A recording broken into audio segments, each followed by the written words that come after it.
Bu uşağı günortadan izləyirdi həmən adam. Çadırın altında oturanda gəlib gəlinimin də başının üstündən belə keçib. Bunlar da unamayıbdı. Bilməyibdi ki, nəsə eləyə bilər.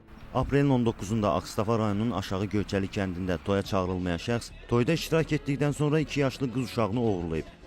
57 yaşlı Telman adında bir şəxs içkili vəziyyətdə maşının yanında gözləyirmiş.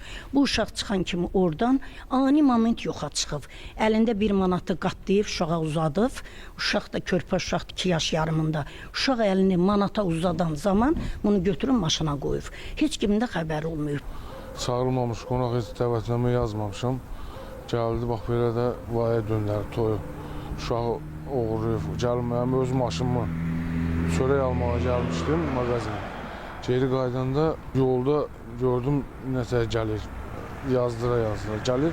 Gəldi mənim maşınımı vurdu, mənim maşınımda vurdu, titriyor. Maşında şöbədə. Mən xəbərim olmuyordu, sonra bildim ki, uşağı da götürüb qaçıb gedib. Bizim toyda iştirak edən kimsə o dalınla gediblər, uşağı əlindən aldılar öyündə. Hələ uşağı götürən adamı da onun bitbull, o çiştək eləyib. Deşdi ki, uşaq şeydə yoxdur.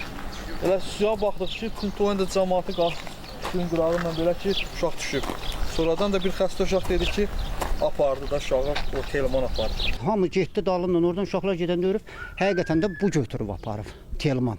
Uşaqlar o moment çatıb ki, uşaq əlində çölə çıxır. İtləri açıb ötürüb, uşağın əynini soyundurub, körpə uşağın. Hadisə zamanı sərxoş vəziyyətdə olan şəxs polis əməkdaşları tərəfindən saxlanılıb. Sərxoş vəziyyətdə olan Telman Omarov saxlanılıb, uşaq valideynlərinə təhvil verilib. Hazırda Ağstafa rayon polis şöbəsində araşdırmalar davam etdirilir və araşdırmaların nəticəsindən asılı olaraq məsələyə hüquqi qiymət veriləcək. Qeyd edək ki, hazırda Ağstafa rayon polis şöbəsində araşdırmalar davam etdirilir. Araşdırmaların nəticəsindən asılı olaraq məsələyə hüquqi qiymət veriləcək.